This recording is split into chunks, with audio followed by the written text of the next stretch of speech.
И снова здравствуйте, мои уважаемые зрители. На дворе у нас 28 марта и традиционно дневная сводка, что произошло за текущую ночь и за сегодняшнее утро.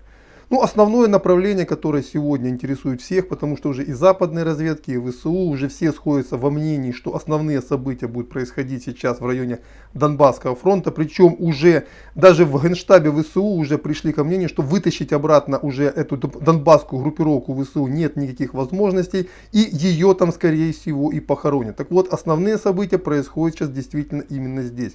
Итак, со стороны Изюма российские войска продолжают наступать на юг в район Славянска. И в течение вчерашнего дня весь день шли бои в районе села Долина. До самой ночи продолжались бои, и уже где-то к утру они стихли. И вот буквально перед записью данного видео мне жители Славянска сообщили о том, что российские войска обстреливают село Крестище. То есть пошла довольно интенсивная артиллерийская подготовка, и надо полагать, что в долине украинские вооруженные силы не смогли удержать позиции и отступили к Крестищам.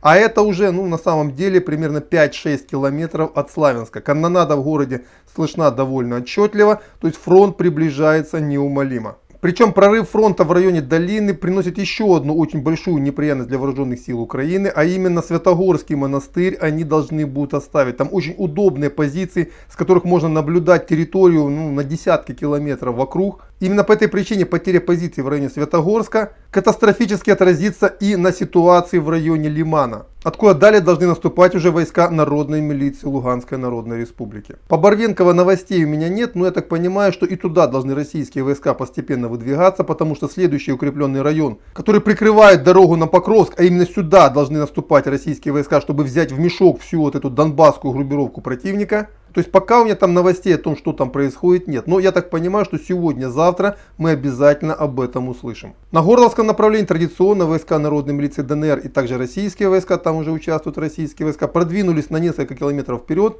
Начинаются бои за поселок Новоселовка, а это уже по сути пригороды так называемого Донецкого Нью-Йорка, до которого от этой самой Новоселовки всего лишь 1 километр. И также сегодня впервые за 2 недели пришли сообщения об активности российских вооруженных сил в районе Степногорска и Гуляйполя. С утра был артиллерийский обстрел позиций вооруженных сил Украины в этом районе, и надо полагать, что это прелюдия к тому наступлению, о котором я говорю на протяжении последних дней. Где-то из района Гуляйполя должна стартовать атака российских вооруженных сил в обход в том числе и Курахова, с задачей дальше выйти в район Покровска и соединиться с наступающей российской группировкой, идущей из Изюма. То есть вот так сегодня развивается событие на главном донбасском направлении. Ну и вкратце скажу, что происходит на других направлениях. В Мариуполе постепенно войска народной милиции ДНР, а также российские вооруженные силы сжимают кольцо окружения, разъединяют части противника в разных районах города. В целом, как я сказал вчера, оборона города потеряла целостность и идет добивание уже отдельных очагов сопротивления.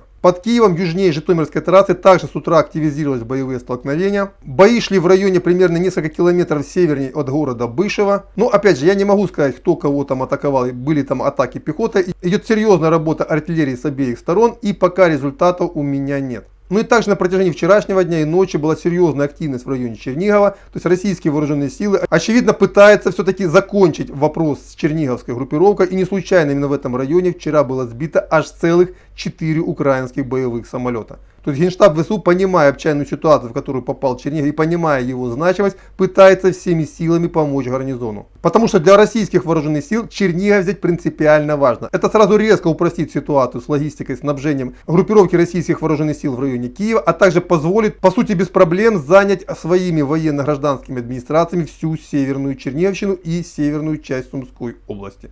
Ну и не могу не вставить свои 5 копеек по поводу обещанным Киевом и другими политиками Украины наступления на Херсон. Оно опять не состоялось, причем артиллерийские обстрелы и Николаева, и Херсона тоже были. Но самое интересное, что вчера российские вооруженные силы в том числе нанесли очень серьезный артиллерийский удар по скоплению противника в районе населенного пункта Станислав. Именно туда постепенно каждую ночь выдвигали вооруженные силы Украины свои резервы, и оттуда они пытались организовать атаку по направлению к Херсону. Но их действия были вскрыты довольно быстро российским командованием, и уже 3-й день, несмотря на то, что взятие Херсона было анонсировано еще на позавчера, российские войска не только полностью контролируют город, но украинские вооруженные силы в его окрестностях даже не появились.